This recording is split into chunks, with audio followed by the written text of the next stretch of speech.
Let's continue. Rabbi shrah li sadri wa yassir li amri wahlul 'uqdatam min lisani yafqahu qawli.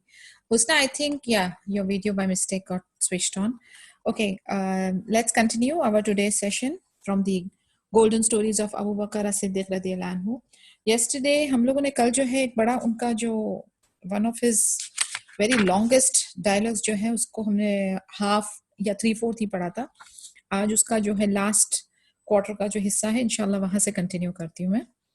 So the last line what we did yesterday was that they have left all of that for those who came after them, and their homes are empty while they are now in the darkness of their graves. तो चंद बहुत important, बहुत significant बातें जो हैं उन्होंने इस अपने commentary में दी है. So let's continue. Where are the ones you knew from among your fathers and brothers? Their terms on earth have ended, and they are now sent back to face that which they had sent forward when they were alive. Having died, they are headed either towards happiness or misery.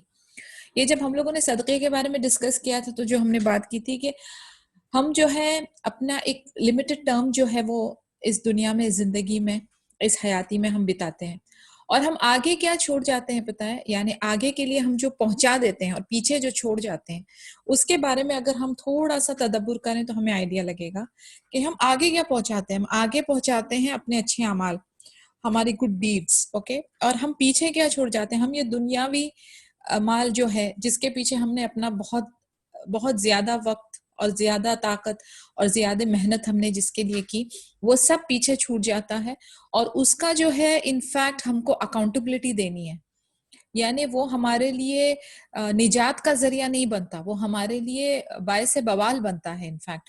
तो हमने आगे जो भेजा है जो अल्लाह की राह में जो सदका, जो फी सबीलिल्लाह जो हमने नेकियां की हैं वो हमारी आगे जा रही हैं और वो हमारे लिए काम आने वाली चीजें हैं, और जो हम जिसके पीछे हम अपना दिलो जान लगाते हैं वो हमारे लिए बायसे बवाल होना है.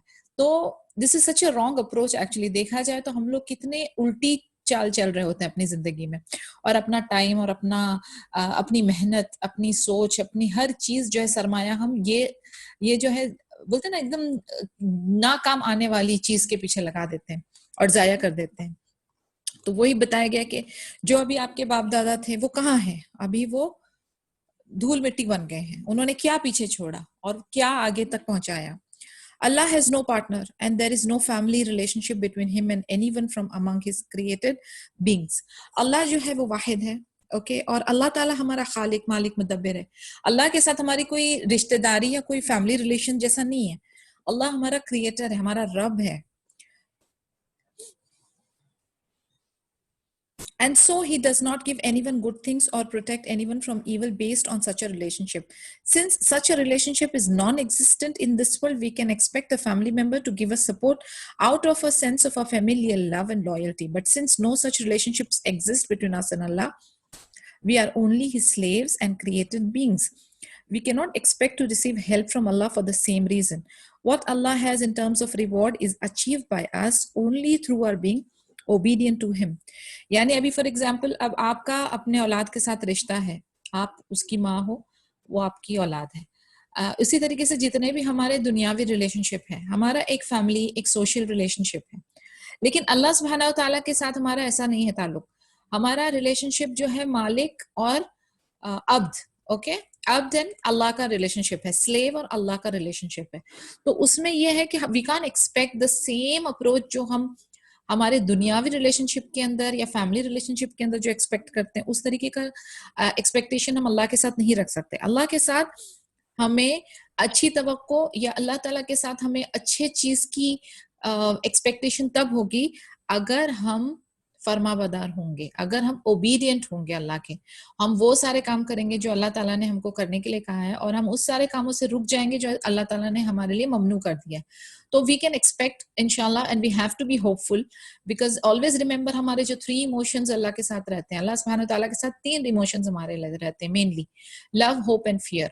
तो उसको मद्देनजर रखते हुए आपने जो कमाया होगा, जो बोया होगा, आप वही काटेंगे. There is nothing extraordinary और बियॉन्ड दैट, जो है सो है। हमारी कोशिश क्या है, खालिस नियत for the sake of Allah and on the way of our नबी सल्लल्लाहु अलैहि वसल्लम।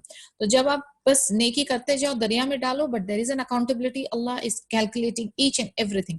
छोटी से छोटी नेकी भी जो है उसका बदला मिलेगा। उसी तरीके से छोटे से छोटे गुनाह का भी सजा नौज़बिल्ला मिलेगी। तो हमारी कोशिश ये होनी है कि we try to be obedient to him and follow his commands and orders. Even after the other companions agreed to Abu Bakr's final decision, some of them, particularly certain members of the Ansar, still had misgivings about Usama radiallahu anhu. अभी यही चर्चा चल रही है कि उसामा रदियल्लाहु अन्हु, why he should be the leader. वो यंग है, inexperienced है, और ये बहुत important expedition है। तो कुछ अंसार अभी भी इस चीज को डाउट कर रहे थे। They wanted someone older and more experienced, and so they sent Umar ibn al-Khattab radiallahu anhu to raise the matter with Abu Bakr radiallahu anhu. Umar radiallahu anhu said to Abu Bakr radiallahu anhu, verily the people of the Ansar are demanding someone older than Usama. As soon as Umar radiallahu anhu uttered these words, Abu Bakr radiallahu anhu jumped up from where he was sitting and grabbed Umar's beard. He was very angry. अब अंसार ने क्या किया, उन्होंने उमर रदियल्लाहु अन्हु को convince किया कि वो जाकर अबू बकर रदियल्लाहु अन्हु से बात करें। जैसे ही उमर रदियल्लाहु अन्हु ने अबू बकर रदियल्लाहु अन्हु के सामने ये जिक्र किया, अबू बकर रदियल्लाहु अन्हु got very angry and he held Umar रदियल्लाहु अन्हु's beard, उनकी दाढ़ी पकड़ के वो उनसे मुखातिब हुए और थोड़े नाराज और गुस्से में भी नजर आ रहे थे। उन्होंने कहा, may your mother be bereaved of you, O son of al-Khattab, he claimed. It was the messenger of Allah sallallahu alaihi wasallam who appointed him, and now you are ordering me to dismiss him from his position as a leader of this army. जैसे मैंने आपको बताया था कि अरब culture में जब वो खुश होते थे तो कहते थे कि मेरे माँ बाप आपके ऊपर सदके जाएं, जब गुस्से होते थे तो कहते थे कि आपके माँ बाप आपसे महरूम हो जाएं। And then that's what he exclaimed, he was very angry. उन्होंने कहा कि तुम मुझे नबी सल्लल्लाहु अलैहि वसल्लम ने जो अपॉइंटमेंट की थी उसको रद्द करके तुम कह रहे हो कि उसको अपनी पोजीशन से मैं उसामा को हटा दूं। Ashamed at what he just said, अब इस पर वो शर्मिंदा हुए। Umar radiallahu anhu went outside in a dejected mood. His fellow companions who had been waiting for him to come out asked, "What did you do?" He said, "Go away. May your mothers be bereaved of you. See what treatment I received from the Khalifa of the Messenger of Allah because of you." अब उन्होंने जैसे ही वो बाहर निकले तो companions जो थे वो वेट कर रहे थे बड़े कि भाई क्या हुआ। तो उन्होंने जैसे ही पूछा तो again he use the same words कि तुम्हारे माँ बाप तुमसे महरूम हो जाए, कहते तुम्हारे वजह से खलीफा ने मेरे साथ किस तरीके का ट्रीटमेंट किया, देखो। वो थोड़े एम्बैरेस हो गए, शर्मिंदा हो गए। Conduct during warfare. Later, Abu Bakr radiallahu anhu went out to bid farewell to Usama radiallahu anhu and to walk alongside them for a short distance. Abdurrahman ibn Auf radiallahu anhu steered Abu Bakr's riding animal since Abu Bakr radiallahu anhu had chosen to walk. Usama radiallahu anhu, who was seated on his riding animal, turned to Abu Bakr radiallahu anhu and said, "O Khalifa of the Messenger of Allah sallallahu alaihi wasallam, by Allah, either you ride or I will come down and walk alongside you." Abu Bakr radiallahu anhu said, "By Allah, you will not get down, and by Allah, I will not ride. For what harm will it do to me to get my feet covered in dust as I walk in the way of Allah?" See again, उनकी आजिज़ी, उनकी humility का nature का एक और एक मुजाहरा इधर हो रहा है। जैसे ही वो अबू बकर रदियल्लाहु अन्हु उसामा को फेयरवेल करने के लिए जा रहे थे तो उसामा जो थे रदियल्लाहु अन्हु वो अपने घोड़े पे सवार थे और वो चल रहे थे एंड अबू बकर रदियल्लाहु अन्हु वॉक कर रहे थे। तो एक सहाबी जो है अब्दुर्रहमान इब्न औफ रदियल्लाहु अन्हु उनके हॉर्स को राइड कर रहे थे, यानी वो उसको खींच रहे थे। अब ये हुआ कि वो उनसे बात कर रहे थे उसामा रदियल्लाहु अन्हु से, तो out of respect of course he said कि या तो आप घोड़े पे सवार हो जाएं या मुझे चलने की अपने साथ इजाजत दें। तो उस पर अबू बकर रदियल्लाहु अन्हु ने कहा कि आप बिल्कुल नहीं, यानी he was swearing on Allah and said बिल्कुल मत आप उतरो और ना मैं राइड करूंगा। और कहते उसमें कौन सी बुराई है, क्या हर्ज है कि अगर मेरे फीट जो है वो डस्ट से कवर्ड होते हैं जैसे कि मैं अल्लाह की राह पे चल रहा हूँ, यानी if I am walking on the way of Allah, अगर मेरे पैरों में डस्ट लगती है या गंदे होते हैं तो इसमें कोई बुराई नहीं है। अबू बकर सिद्दीक रदियल्लाहु अन्हु एड्रेस द सोल्जर्स। अब ये बहुत सारे, जैसे being a leader, being a chief of the Muslim nation, सिर्फ ये काम नहीं होता है कि ऑर्डर्स कर दिया जाए या प्लानिंग कर दिया जाए या लोगों को अपॉइंट कर दिया जाए। हर आए दिन you have to inspire your people, because कई बार जो है मोरल बूस्टिंग जो है वो एक बहुत बड़ा एलिमेंट होता है लीडर्स का। क्योंकि जो सोल्जर्स आर्मी या जो आपकी कौम होती है वो बार बार जो है डिजेक्टेड एंड रिजेक्टेड फील करती है, उनके दिल में फियर्स होते हैं, उनके दिल में कॉम्प्लेक्सेस एंड इनसिक्योरिटीज होती है। सो लीडर का काम ये रहता है कि टाइम दर टाइम वक्फे वक्फे पे उनको जाके इंस्पायर करें, उनको मोटिवेट करें, उनको एनकरेज करें। और ये जो वर्ड्स होते हैं वो बहुत पावरफुल होते हैं और इसका एक असर होता है। और इस असर का यानी ऐसा फायदा होता है कि अल्हम्दुलिल्लाह अगर हैंडफुल ऑफ पीपल भी हो तो वो बड़े बड़े अचीवमेंट्स इंशाल्लाह बेइज़्निल्लाह कर सकते हैं। So what did he address to the soldiers? He said, "Oh people, stop, so that I can advise you regarding 10 matters." अब ये 10 मामलात के बारे में उनसे बता रहे हैं। अब ये गौर से सुने, बिकॉज इसके अंदर कहते हैं ना कि ये हम लोग रोज जो है वो एज डीप डाइवर्स हम लोग पानी के अंदर, समुद्र के अंदर गोता लगाते हैं। वी गो डीप डाउन और हर बार हम एक एक एक एक पर्ल्स जो है, प्रेशियस स्टोन्स, प्रेशियस पर्ल्स जो है वो ढूंढ के लाते हैं। तो ये सारी चीजों में बहुत सारी चीजें हैं जिसका हमको हमारी लाइफ पे इम्पैक्ट हो सकता है। So I want you all to listen carefully and focus. हो सकता है कि आप जो है कुछ एक वो नायाब पर्ल ढूंढ के ये सारी बातों में से निकालना है। End of course do share with us. हाँ, ओके। सो द 10 मैटर्स, जो 10 मामला उन्होंने बताया क्या थे, memorise them from me. Do not be treacherous, do not wrongly take from the spoils of war before they are properly distributed. Do not deceive. Do not mutilate fallen enemy soldiers. Do not cut down a tree that bears fruit. Do not slaughter a sheep, a cow, or a camel unless you do so to feed yourself. Verily, you will pass by a people who have completely dedicated their lives to living in monasteries. Leave them alone and let them continue doing what it is as they have dedicated themselves to doing so. Also, you will come across a people who will come to you with a dish that contains in it many colors of food. If you eat something from it and then eat something else from it, mention the name of Allah over it. And you will also meet a people who have shaved the centers of their heads and have left everything around the center of their heads in such a way that they look like headbands or perhaps braids. Use all of your strength to fight them with your sword. Go forth in the name of Allah. अब ये उन्होंने कौन कौन सी बातें बताई? Don't be treacherous, यानी कि treacherous का exact Urdu word I'll have to check, but English में it means जो लोग दगाबाजी और चीटिंग और ट्रेचरी करते हैं ना, जैसे लोगों के साथ मकर करते हैं, उस टाइप के, तो वैसे ना बने। Don't be treacherous. उसके बाद जो आपका नहीं, जैसे माल गनीमत में से जब तक कि वो प्रॉपर्ली डिस्ट्रीब्यूट नहीं हो जाता तो गलत तरीके से उसके ऊपर कब्जा मत करो, लोगों को दगाबाजी मत करो, उनको चीट डिसीव मत करो। और अगर फॉलन एनिमी सोल्जर्स हैं तो उनको कट मत करो, यानी उनकी बॉडी को जो है इधर उधर से पार्ट्स कट मत करो। और ट्री जो फ्रूट्स बेयर करता है उसको कट मत करो। उसके बाद शीप का और कैमल को कट मत करो अनलेस कि आपने इरादा किया हो उसको खाने का। और फिर उसके बाद डिफरेंट ग्रुप्स ऑफ पीपल बताए हैं कि एक आपके पास लोग आएंगे जो कि मॉन्क्स होते हैं, जो मोनेस्ट अपनी लाइफ को छोड़ के दुनियावी वो डेडिकेटेड हो गए अपने अलोन काम और कमिटमेंट में, तो उनको आप डिस्टर्ब मत करो, उनको कंटिन्यू करने दो। फिर आपके पास कुछ लोग आएंगे जो आपको सर्व करेंगे डिफरेंट कलर के खाना, जो भी आप खाओ अल्लाह का नाम जरूर लेना उसमें। उसके बाद आपको चंद लोग ऐसे मिलेंगे जिन्होंने अपने सेंटर जो हेड है उसको शेव किया है और बाकी जो है उसके साइड में उसको वो बाल जो है उन्होंने रखे हुए, तो वो ऐसे लगता है जैसे कि कोई हेडबैंड है। कहते हैं इन लोगों के साथ आप पूरी ताकत लगा के इनसे लड़ना और अल्लाह का नाम लेते हुए आगे बढ़ जाना। So these are the things I mean देखा जाए तो लीडर जो है वो अपनी तरफ से अपने एक्सपीरियंस और अपनी इंटेलिजेंस और विजडम बेस्ड उन्होंने उनको वो सारी बातें बताई। The right decision to attack. Herakl, the emperor of Rome, learned in a single message about the death of the messenger of Allah sallallahu alaihi wasallam and the arrival of Usama's army. अब ये जो हरकल था जो रोम का emperor था, उसको जब message पहुंचाया गया था तो उसने एक्सेप्ट नहीं किया। अब एक मैसेज में ही उसको पता चल गया कि नबी सल्लल्लाहु अलैहि वसल्लम फौत हो गए हैं और उसामा की आर्मी जो है वो आ रही है। रोमन्स जो है वो शॉक थे कि अभी ये क्या होने वाला है हमारी लैंड पे। What is the matter with them? Their companion dies and then they attack our land. अब उनकी सोच क्या है कि इनका जो इतना important messenger, इतना important बाशिंदा died और ये लोग जो है अटैक की तैयारी कर रहे हैं। यानी देखिए आप कितना गोल फोकस्ड है। The Muslim nation and the vision of Muhammad sallallahu alaihi wasallam and the Sahabas, Abu Bakr Siddiq radhiyallahu anhu and Umar radhiyallahu anhu, इनके विजन कितने फोकस्ड हैं कि death is a reality of life, death has happened, लेकिन जो उनका काम है वो उन्होंने डिले नहीं किया। यानी वो कोई अल्लाह हाफिज 30वां 40वां और ये सब और मॉर्निंग और मातम की नहीं टाइम है। They are doing what they are suppose to do, वो अपना काम कर रहे हैं। बाय द वे ये सारा 30वां 40वां जो है वो बिदा है, हाँ, just like to mention it. So क्या कहते हैं, Allah protect us from all sorts of बिदा एंड शिर्क या रब, आमीन।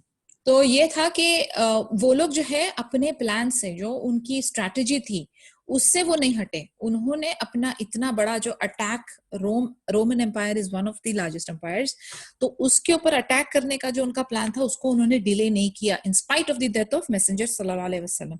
अब इस साइकोलॉजी पर भी दुश्मन जो है वो बहुत परेशान एंड शॉक्ड हो गए कि लुक एट देम, इतने बड़े इंसिडेंट के बाद भी वो हम पर अटैक करने आ रहे हैं। And the Arabs in the region said, if they were not powerful, they would not have sent this army against us. अब आप देखिए, मेनली जो ये वॉर्स का सिलसिला होता है ना, इट्स मेन माइंड गेम होता है। इसमें बहुत सारी चीजें होती है जिसको स्ट्रैटेजी कहते हैं, military strategy and planning, and वो जो उनका जो फियर है ना, उनको उनके दुश्मन के दिल में डालना होता है।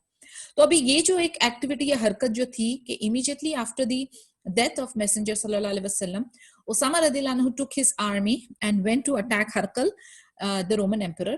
तो वो लोग कह रहे हैं कि this is a sign, ये एक साइन है हमारे लिए कि ये कितने डिटरमाइंड और स्ट्रॉन्ग एंड लार्ज आर्मी है, कि उनको किसी भी चीज से कोई फर्क नहीं पड़ता। they continue with their plans and aspirations. So they were kind of getting fearful. Thus the Arab Christians and Romans of the region were made to believe that the Muslims were quite powerful. तो उनको यकीन हो गया कि ये बहुत powerful है। When in fact Abu Bakr radiallahu anhu and the rest of the Muslims were struggling to regain control of the Arabian Peninsula. हकीकत में वो एकदम स्टेबल और पावरफुल नहीं थे, वो अभी भी स्ट्रगल कर रहे थे अरेबियन पेनिनसुला में अपनी जगह बनाने में। As a result of that false impression, the Romans halted all plans to attack the Muslims. This proved that Abu Bakr radiallahu anhu made the right decision to send Osama and his men to Asham.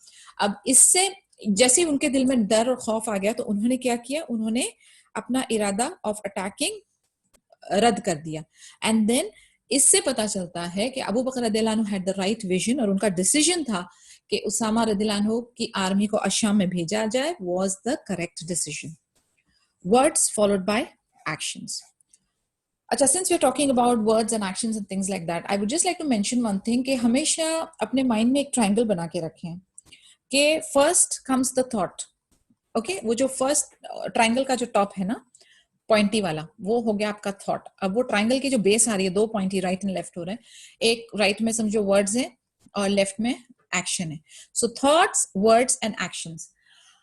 हमारे दिमाग में एक चीज आती है, okay, that goes as a thoughts, and फिर हम उसके रिलेटेड सर्टेन वर्डिंग्स हम बोलते हैं, सर्टेन डायलॉग्स, कमेंट्स, रिमार्क्स देते हैं, and then we put it into action.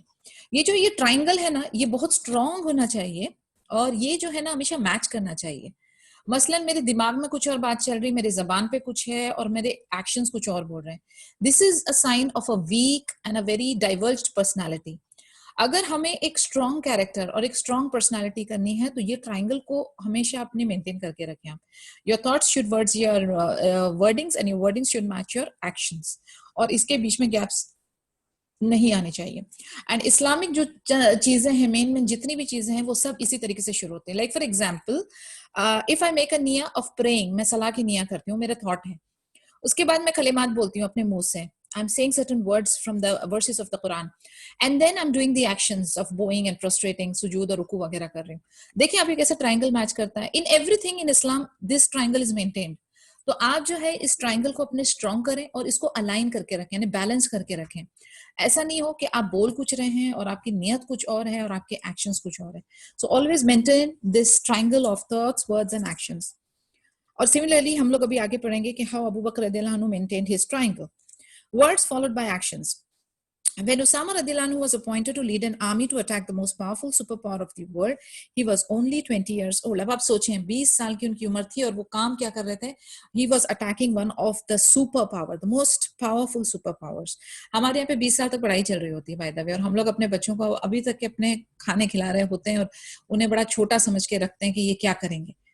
In fact इनसे कई गुना छोटे खालिद बिन वलीद वगैरह जो हैं वो लोग तो इससे भी छोटे टीनेजर्स थे in fact.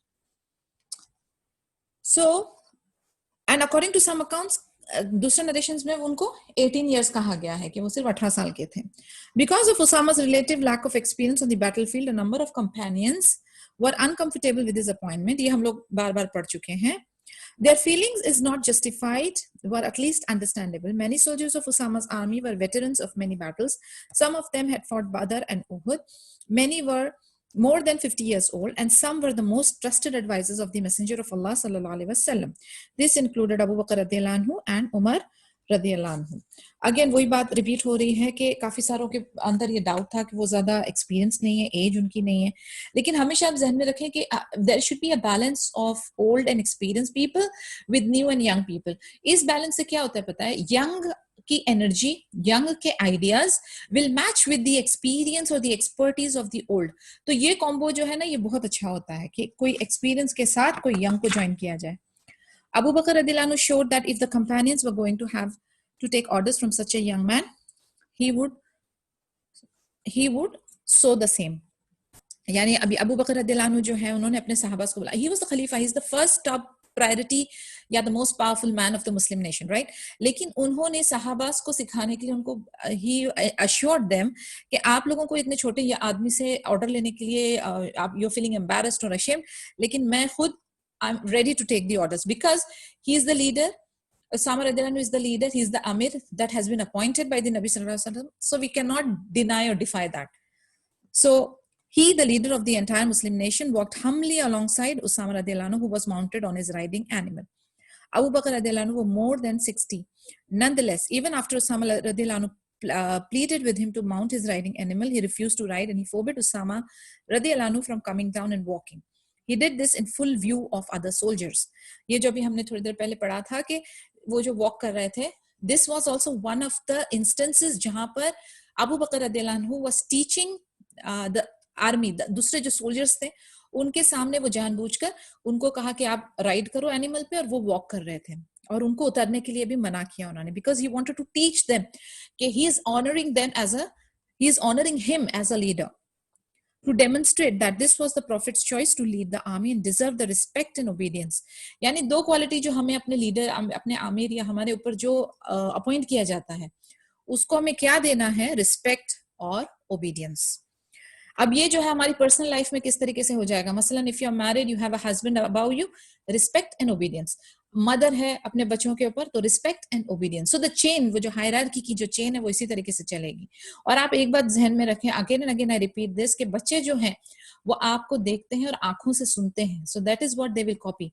The more obedient and respectful the wife is towards her husband, उसी तरीके से फिर आपको वो रिटर्न में आपके बच्चे भी जो हैं उसी तरीके का इंशाल्लाह रिस्पेक्ट देंगे. सो आप जो है यही कंटिन्यू करें सिलसिला. Whatever you want to teach or train your kids about, you do it in front of them. In fact, it was as if Abu Bakr radhiyallahu anhu was saying to them, "O Muslims, look at me. Even though I'm the Khalifa of the Messenger of Allah sallallahu alaihi wasallam, I'm walking in order to honor the leader of this army, the leader who was chosen by the Messenger of Allah sallallahu alaihi wasallam. How can you then dare to criticize the man chosen to lead you?"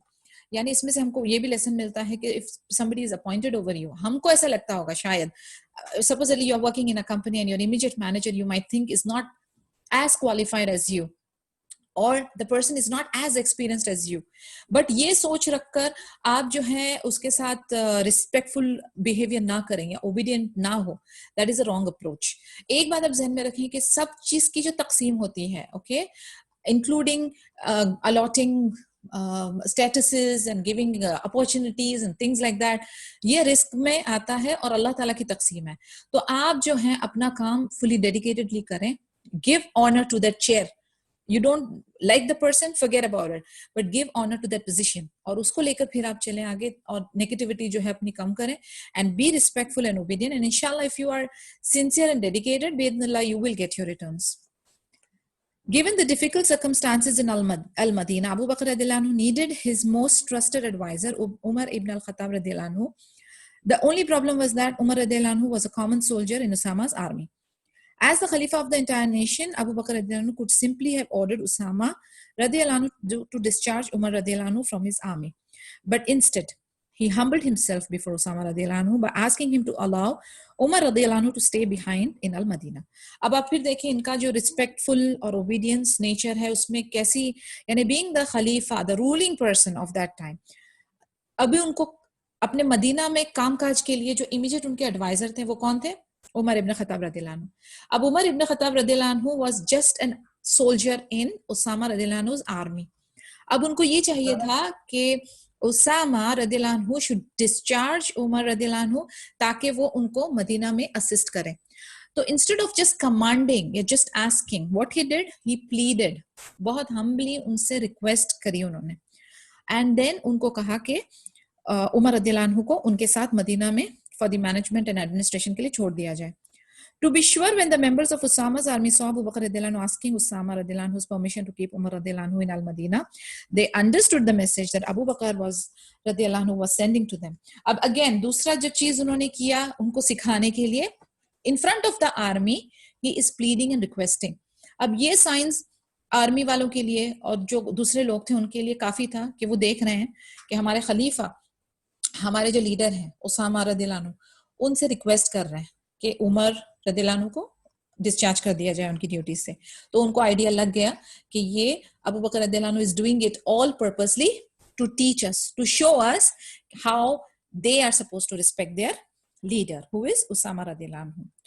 Usama radiallahu anhu was the leader, and like any other leader, he deserved their complete respect and obedience. In these two ways, Abu Bakr radiallahu anhu translated his speech into action. अभी ये दो activity करके Abu Bakr रदियल्लाहु अन्हु ने अपनी speech को action में कन्वर्ट कर दिया. यानी सिर्फ बोलने के लिए वो बातें, सिर्फ नॉट जस्ट वर्ड्स, लेकिन उसको एग्जीक्यूट किया. For Allah said, Surah number 2, verse number 44, enjoin you al-bir, piety and righteousness in each and every act of obedience to Allah on the people, and you forget to practice it yourselves. While you recite the scripture which is Torah, have you then no sense? यानी अल्लाह ताला is also talking about the same thing कि तुम सिर्फ बोलने के लिए बोल रहे हो, but action जो है वो नहीं कहीं नजर आ रहा. तो righteous लोगों का जो है, वो तकवा वाले जो लोग हैं, उनका क्या है तरीकाकार? उनका ये है कि वो जो बोलते हैं वो करके दिखाते हैं. तो that is how we all should be, कि हम सिर्फ जब कभी भी किसी चीज का इरादा करें, जब कभी किसी चीज को हम बोलें, तो वो बोलने के लिए सिर्फ ना बोलें, उसको आप खुद अपनी लाइफ में भी अप्लाई करें. और अगर आप अपनी लाइफ में अप्लाई नहीं करते, so you better not advise others. The story of उसामा's army and underscores the role that young people can and should play in serving Islam. The Messenger of Allah sallallahu alaihi wasallam appointed a young man to attack the most powerful superpower of that era. The young leader proved his mettle on the battlefield and returned home victorious a short while later. A study of the Makki and Madani phases of the Prophet's life shows many other examples of how young people were leaders and contributors. इसमें मैं एक बात कहना चाहूंगी कि यानी इसमें बताया गया कि जरूरी नहीं है कि यंग लोग जो हैं वो सर्व नहीं कर सकते. ऑफ कोर्स वो बहुत अच्छी तरह से दीन की खिदमत कर सकते हैं और बहुत अच्छे अच्छे अचीवमेंट्स भी ला सकते हैं. और ये जो इससे हमें पता चलता है कि like we have to trust their qualities, we have to trust their skills, and then accordingly उनको हमने असाइन करना है. सिर्फ जजमेंटल बन के हमने नहीं बैठना. Even as mothers now if I will ask you something, कि हमारे अल्हम्दुलिल्लाह 2-4 जितने बच्चे हैं, उन सबकी कैपेबिलिटी, उन सबके टैलेंट्स, उन सबके स्किल्स जो हैं वो वेरी करते हैं. अब हो सकता है कि आपका जो सबसे छोटा बच्चा है वो सबसे ज्यादा काबिल हो और आपका बड़ा वाला जो है वो थोड़ा इररिस्पॉन्सिबल हो. तो ऐसा नहीं है कि आप वो बड़े वाला जो है इररिस्पॉन्सिबल है तो वो आप छोटे की कद्र मंजर ना करें. आप उसको उसके लेवल के हिसाब से आप उसको रिस्पॉन्सिबिलिटीज दें, उसको एक्नॉलेज करें. And we as a mother we know very well कि हमारे हर बच्चे के अंदर उसकी क्या कैपेसिटी है, उसकी क्या वीकनेस है, उसकी क्या स्ट्रेंथ है. तो उनकी वीकनेस और उनकी स्ट्रेंथ के मुताबिक उनको टास्क दें और उनको एनकरेज करें. और जो उनकी वीकनेसेस है ना, उसको हम लोग डेवलप करने की कोशिश करें और उसको कन्वर्ट करें स्ट्रेंथ में.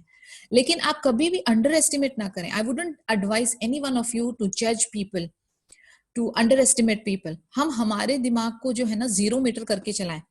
What do I mean by 0 meter is that you wait for the other person to exhibit their skills and talents rather than you deciding what is their potential. तो आप जो है वो सामने वाले को मौका दें, पूरा मौका दें. दिस इज एप्लीकेबल आपके कोई अंडर काम करते हो उनके लिए, आपके बच्चे हों, आपके साथ में जो रिलेटिव्स हों, गिव देम अ चांस। सुने सुने बात पर मत जाइए, आप अपने खुद के एक्सपीरियंस से form your own general opinion after you have experienced some time. और फिर उसके बाद जो है पोटेंशियल्स या उनकी जो हद है उसको आप डिसाइड करें। Don't be judgmental in the first instance, it takes a while, कुछ टाइम जाता है। कई बार आपने नोट किया होगा किसी किसी लोगों को, यानी सम फ्रेंड्स और सम रिलेटिव्स, हम सोचते हैं पहली नजर में बिल्कुल हमें पसंद नहीं आते, लेकिन जब आप थोड़ा सा वक्त गुजारते हो then you realise that no, वो जो बिटरनेस थी वो एक्चुअली स्ट्रेट फॉरवर्डनेस थी। तो हमें जो है थोड़ा टाइम देना चाहिए, हर रिलेशन को थोड़ा मैरिनेट होने दें, फिर उसके बाद उसकी स्वीटनेस आपके सामने आएगी। So give yourself some time to follow opinions. Follow exact orders of the Prophet Muhammad sallallahu alaihi wasallam. Having advised the soldiers of the army, Abu Bakr radiallahu anhu addressed Usama radiallahu anhu specifically, telling him to follow the Prophet's instruction to the letter. Abu Bakr radiallahu anhu said, "Do what the Prophet of Allah ordered you to do. So begin with the lands of Qudaha and then go to Abil. Today, Abil is situated in the southern part of Jordan. Do not be negligent regarding anything the Messenger of Allah sallallahu alaihi wasallam commanded you to do.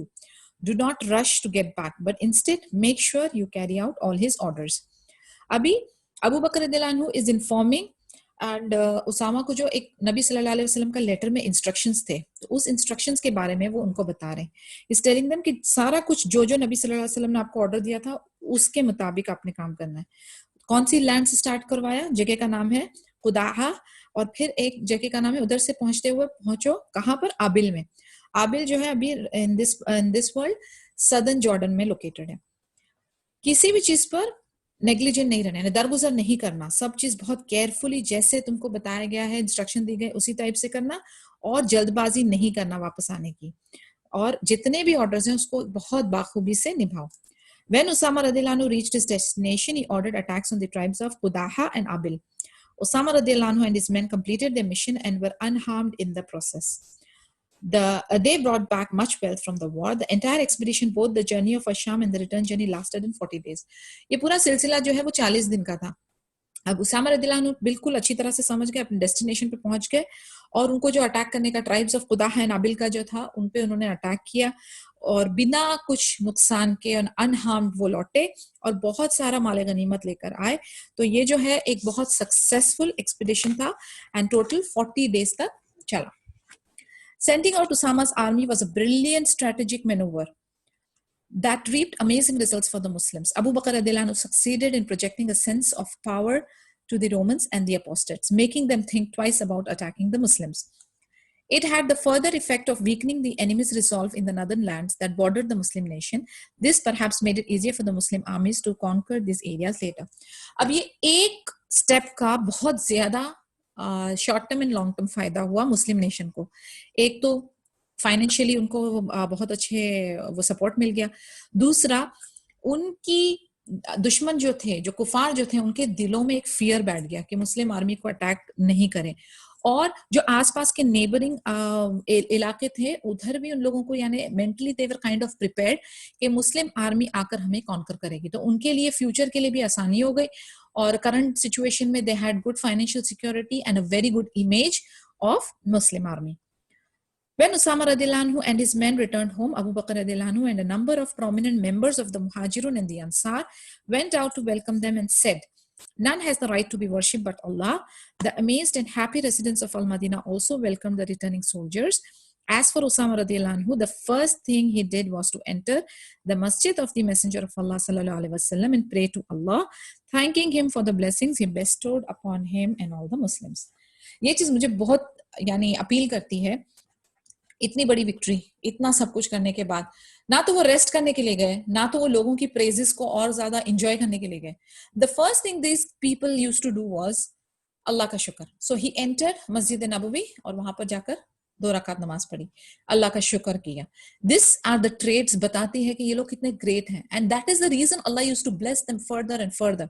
तो आप भी आज से और हमेशा से अपने लिए भी और अपने बच्चे एंड लव्ड वंस को भी बताएं, छोटी से छोटी खुशी, छोटी से छोटी रिलीफ, छोटी से छोटी आपको एक आसानी मिले कभी भी लाइफ में, तो सबसे पहला थैंक अल्लाह। अगर 2 रकात पढ़ने का यानी इंस्टेंटली अगर आपको कुछ ना है तो सजदा शुक्र, that is the best thing to do. इसके लिए ना आपको वुजू की हालत चाहिए, ना आपको मुसल्ला चाहिए, wherever you are, just go in सुजूद and thank Allah as much as you can. ये छोटे छोटे जो जेस्चर्स हैं ना हमारे, ये हमारी कामयाबी का बायस बन सकते हैं। तो इसको अपनी लाइफ का हिस्सा बना दें कि हर शय पे अल्हम्दुलिल्लाह, हर मुसीबत पे याद करें किससे रिलीफ पहुंचेगा, अल्लाह से।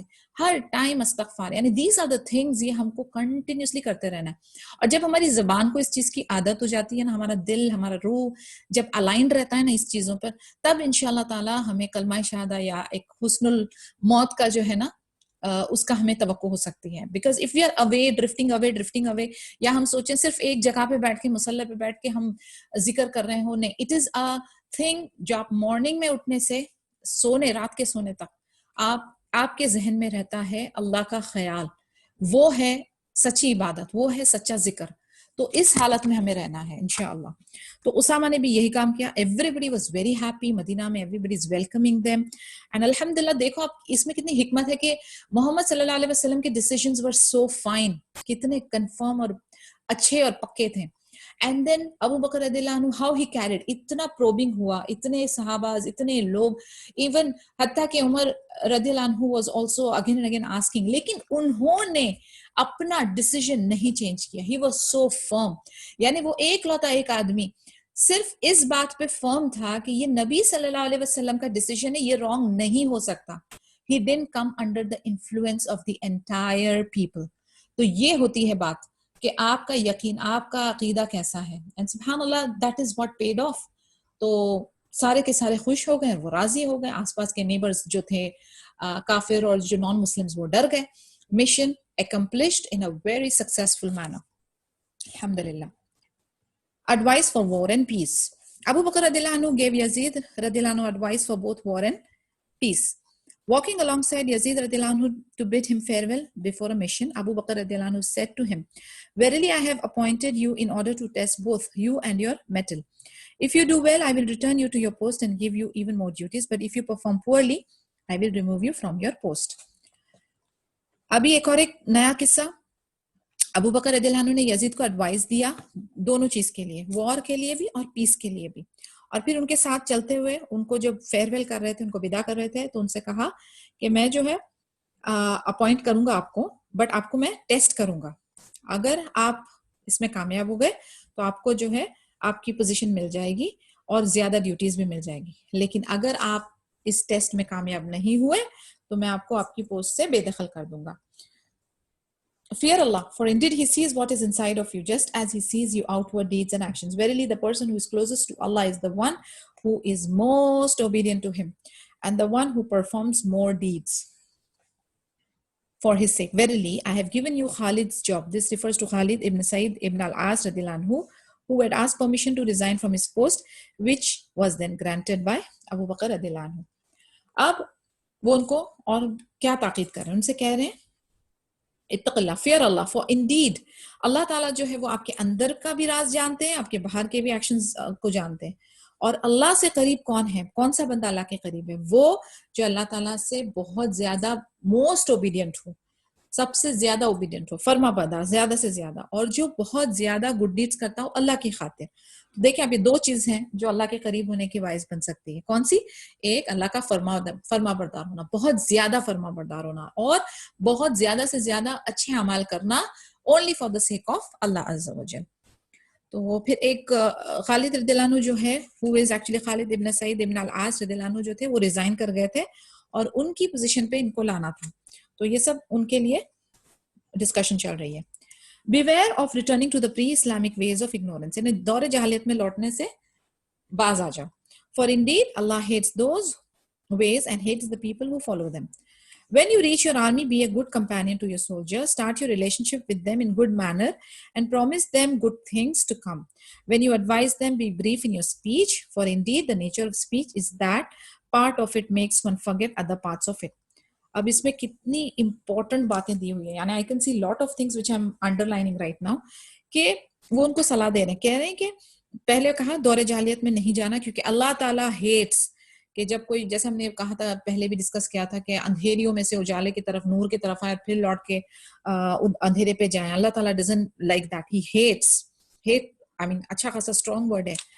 और जब आप अपने आर्मी के पास जाओ तो उनके साथ एक अच्छा कंपेनियन बन के रहो, उनके साथ अच्छी रिलेशनशिप करो, अच्छे आदाब मैनरिज्म के साथ, उनको अच्छे अच्छे वादे करो, उनको पॉजिटिविटी के साथ कि गुड थिंग्स आने वाली है, पॉजिटिव करो।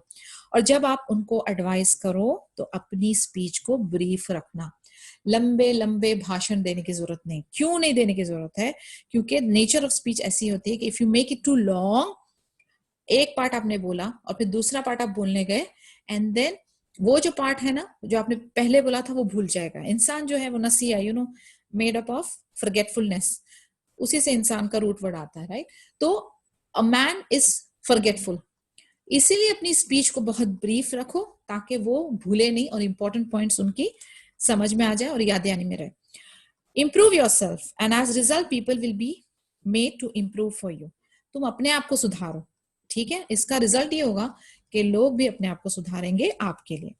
Perform prayers on time and complete their bowing and prostrating positions and be fearful and heedful during the prayer. सलाह के लिए कितनी अच्छी हिदायत दी है। वक्त पे अपनी सलाह को करो कायम, कंप्लीट करो, रुकू को अच्छी तरह से अदा करो, सुजूद को अच्छी तरह से अदा करो, और बी फियरफुल, खौफजदा रहो और बहुत केयरफुल रहो अपनी सलाह में। When messengers from enemy come to you, honor them and let only a short period pass by before you make them leave your encampment so as to keep them ignorant about it. अब आगे और सलाह दे रहे हैं वो, ये कह रहे हैं कि जब आपके दुश्मन की तरफ से मैसेंजर्स आए, ठीक है, तो उनको ऑनर करो और उनको सिर्फ थोड़े टाइम के लिए अपने साथ रखो। क्यों? क्योंकि उनको आपके हलचल और हाव भाव और जो आपकी हरकत कैंप्स में चल रही होती है उसकी ज्यादा इंफॉर्मेशन ना मिले। कितनी इंपॉर्टेंट स्ट्रैटेजी है। अब इसको अगर हम लेकर चलें अपनी पर्सनल लाइफ में, I would like to relate this because आपको पता है मैं हर ये ऐसे नुक्ते को अपनी पर्सनल लाइफ में रिलेट करना चाहती हूँ ताकि हमारे लिए हमारी लाइफ में हम कैसे अप्लाई कर सकते हैं वो आसान हो जाए। फॉर एग्जाम्पल, आपकी आपकी फैमिली, आपकी लाइफ अच्छी अल्हम्दुलिल्लाह, may Allah protect us all from all sorts of evil eye and हसद एंड ऑल शर या रब। अब आप सोचें, आप कोई आपकी फ्रेंड है जो बहुत ज्यादा आपके घर में आती जाती है, आप उसके साथ बहुत ज्यादा टाइम बिताते हो, वो पूरा आपका घर का निजाम देख रही है, आप क्या करते हो, आपकी रिलेशनशिप विद द हस्बैंड, आपकी रिलेशनशिप विद द चिल्ड्रन, आपकी घर का निजाम और जो भी आपकी अंडरस्टैंडिंग है, जैसे आपका मैनेजमेंट एंड एडमिन आपके घर का है, वो पूरी उसकी जायजा लेकर and then she starts passing the information to others outside, और उसके बाद वो इतना दखल कर रही है कि आपका जो पीस है वो डिस्टर्ब होने लगा। तो ये चीज को हम अपने पर्सनल लाइफ में लगा सकते हैं कि आप जो हैं, keep your friendships, keep your interferences of the third party very limited. इतना ज्यादा किसी को अपने दायरे में, पर्सनल इंटीमेट दायरे में ना घुसाएं कि उनकी मौजूदगी से आपके घर का पीस खराब हो जाए। काफी सारे घरों में खराबी इस वजह से भी होती है। Too much of interference from the neighbours, too much of interference from the friends, too much of interference from the third party. That third party could be anyone, but आप जो हैं अपने घर को बहुत प्रोटेक्ट करें। You should protect yourself. Mahi, आपका camera on हो गया है, so just protect yourself too much and then try to maintain that sanctity। बहुत अच्छी तरह से उसको इंटैक्ट रखें। ज्यादा सब लोगों के सामने खुलने की या खोलने की जरूरत नहीं है। You should protect yourself, the intimacy of yourself, और in fact it is a part of Islam also कि आप जो अपनी sanctity है वो maintain करें, especially between husband and wife की बातें जो होती है, and normally अपने बच्चों के related, यानी बाहर वालों को ज्यादा आपके बारे में इंफॉर्मेशन नहीं होनी चाहिए। That is better for you. So similarly, जो ये दुश्मन के मैसेंजर्स आएंगे इनको शॉर्ट टाइम के लिए रखो ताकि ये आपकी जो स्ट्रैटेजीज हैं उसको समझ ना सकें, because you don't have to forget that they are still your enemies, right? यानी कितने आपके सोल्जर्स हैं, आपकी क्वालिटी ऑफ वेपन क्या है, ये सब का जायजा वो ना ले। Do not let them see where you are vulnerable, otherwise they will act against you based on the same knowledge that you have about your own army. उनको आपकी कमजोरियों का पता चल जाएगा, आपकी वीकनेसेस का पता चल जाएगा, और वो आपकी उसी वीकनेस का फायदा उठा के आपको उस पर अटैक करके आप पे हावी हो सकते हैं। They come to you, have them sit with you in the most impressive part of your encampment so as to show them the strength and capabilities of your army. उनको लाकर बहुत अच्छे impressive तरीके से आपके जो best एरिया ऑफ कैंप है उसमें बिठाएं ताकि उनको लगे कि ये बहुत पावरफुल और स्ट्रेंथ वाले लोग हैं. Forbid your soldiers from speaking to those messengers. देखें अभी उन्होंने कहा कि आप उनके साथ कम्युनिकेट करेंगे, आप अपने आर्मी वाले सोल्जर्स को जो है, जो नॉर्मल आपके सोल्जर्स हैं, उनको उनसे बात करने के लिए रोके. अब देखिए ये इसमें अभी अगर how can we link it, जैसे कि हमारे घर में कोई फ्रेंड या कोई और हमारे ऑफिस के कलीग्स आ रहे हैं, we would not entertain our maids और आवर सर्वेंट्स और our drivers to talk to them. वो भी यानी काफी कुछ इंफॉर्मेशन दे सकते हैं जो देने वाली नहीं होती है. तो जिसका इवन आप अपने बच्चों को ज्यादा उनसे इंटरेक्ट करने नहीं देंगे, बिकॉज बच्चे हो गए या ये मेड सर्वेंट्स वगैरह हो गए, इनको आइडिया नहीं है क्या बोलना है क्या नहीं बोलना है, इनके पास वो नॉलेज नहीं है, वो एक्सपीरियंस नहीं है टू हैंडल दिस. तो वो हो सकता है कोई इन्फॉर्मेशन पास करें जो नहीं देनी है. सो दैट्स वाई महदूद रखें. उसी तरीके से उन्होंने कहा कि सोल्जर्स को नहीं बात करने दें उनके साथ, मैसेंजर्स के साथ. Instead you alone should talk to them. Do not reveal to those messengers your secrets, otherwise you will hurt yourself and your cause. What a beautiful message. उनको आप अपने सीक्रेट्स ना बताएं, वरना आप अपने आप को हर्ट करोगे और अपने कॉज को, आपका जो मिशन है उसको भी हर्ट करोगे. कितनी सिंपल एडवाइसेस है मगर कितनी गोल्डन एडवाइसेस है. When you seek the advice of others, be truthful in speech, and as a result, you will be given truthful counsel. Do not hide from your advisors key information that you have with you. Otherwise, you will only expose yourself and show yourself to be an incapable leader. अभी एक दूसरा पहलू, अगर आप advice ले रहे हो किसी से तो आप अपनी स्पीच में बहुत ट्रूथफुल रहें. अब इसका एग्जांपल ये है कि for example you go to a doctor और you go to a therapist और you go to a lawyer. Okay, आप हकीकत बयान करें, क्योंकि ये हकीकत जब आप बयान करते हैं या आप जितने ट्रांसपेरेंट होते हैं ये आपके फायदे के लिए, इसमें आपका भला होगा. लेकिन अगर आप छुपाएंगे या आप उसमें कुछ दगाबाजी करेंगे तो ये किसके लिए नुकसान होगा? आपके लिए नुकसान होगा. Stay up late at night with your companions so that they can provide you with important information and so as to break any barriers that might exist between you and them. अभी उनके साथ जो है आप रल मिल के, जो अपने सोल्जर्स हैं, रात को जागो, देखो उनके क्या मसले मसाइल हैं, उनको क्या इन्फॉर्मेशन चाहिए, क्या हो रहा है क्या नहीं, ताकि आप उनके साथ कम्युनिकेशन और अपना जो कनेक्शन है बहुत स्ट्रांग रखो. Very frequently come upon your guards by surprise. बीच में सरप्राइज भी विजिट करो. Whosoever you find among them to be negligent regarding their guarding duties, discipline them, punish them without going too far in your punishment. अभी देखें, again we can match this up with our maids and with our children. कैसे करना है? इनको sudden surprises visits भी दो ताकि आप जो है उनको पता कर सको. अगर कोई आपको लगता है जो अपनी ड्यूटीज नहीं अदा कर पाता है, अपनी ड्यूटीज प्रॉपर्ली नहीं कर पा रहा है, उसको डिसिप्लिन करो, उसको पनिश करो. अब पनिशमेंट की जब बात आई है तो उसमें भी उन्होंने आगे कमेंट किया कि बहुत ज्यादा नहीं पनिश करना, यानी don't be too extreme in your punishment. Rotate your guards throughout the night and make the first shift longer than the last shift, since the first shift is easier given that it is closer to the previous day. The further the night goes, the more tired ones get. अब ये जो night guarding है उसका भी rule बता दिया उन्होंने कि रोटेट करो ताकि एक ही बंदा हमेशा नहीं थके. Rotate the shift of guarding, और फर्स्ट वाली जो शिफ्ट है उसको थोड़ा लॉन्गर रखो और रात वाली जो शिफ्ट है उसको थोड़ा शॉर्टर रखो, क्योंकि रात जैसे गहरी होती जाती है या डार्क होती जाती है बंदा और ज्यादा टायर्ड हो जाता है. Do not be afraid of punishing a person who is deserving of punishment. जो सजा के लायक है उसको सजा देने से हिचकिचाना नहीं. Do not spy on your soldiers, nor should you expose them or reveal to the people their secrets. यानी उनके पीछे आप जासूसी मत करो और उनके एक्सपोज मत करो. अगर उनकी कोई सीक्रेट्स है उन लोगों के सामने आया मत करो. Be content with what your soldiers show you outwardly. अब इसको हम अपने स्पाउस और किड्स पे भी लागू कर सकते हैं कि अगर कोई पनिशमेंट डिजर्व करता है तो यस, पनिश देम. आप उनको स्पाई मत करो, उन पे जासूसी मत करो. This is also good for our health and our mental peace. और उनको एक्सपोज मत करो, यानी अपने बच्चों की बुराइयां सबके सामने लेकर बैठ गए या अपने स्पाउस की बुराइयां अपने सबके, बहुत बड़ा ऐब है ये, इससे हमें बचना चाहिए. उनके सीक्रेट्स लोगों के साथ शेयर करने शुरू हो गए. आप इससे मुतमईन रहो जितना वो आपको आउटवर्डली एक्सप्रेस करते हैं. अल्हम्दुलिल्लाह. Do not sit in the company of foolish people who waste their time. इसको तो ना गोल्डन वर्ड्स में लिखकर हम अपने हॉल में और हमारे बेडरूम में लगा देते हैं ताकि हमारी और हमारे बच्चों की इस पे नजर पड़ती रहे. Do not sit in the company of foolish people who waste their time. Sit with people of truthfulness and faithfulness. A thing for life, इसको आप नसीहा for life ले लीजिए। ऐसे लोगों में बैठो जो हक वाले हों, जो फेथफुल हों, और मैं एक और एक पॉइंट यहाँ पे ऐड करूंगी कि जो प्रोडक्टिव हों, जिनके साथ बैठकर आपका इल्म बढ़े, आपका अमाल बढ़े, आपकी नॉलेज, आपके अंदर पॉजिटिविटी आए, आपके अंदर एनर्जी आए, ऐसे लोगों में बैठे हैं। Be sincere and true when you meet the enemy. Enemy से जब आप मिलते हो तो आपको सिंसियर और ट्रू होना है, तो इमेजिन जब आप अपने फ्रेंड्स और लव्ड वन से मिले तो कैसा मामला होना चाहिए। डू नॉट बी कावर्डली, बुजदिल ना बने, otherwise your men will become coward as well. आप अगर बुजदिल हुए तो आपकी टीम भी बुजदिल हो जाएगी। Avoid wrongfully taking from the spoils of the war, यानी गलत तरीके से माले गनीमत को जमा मत करो।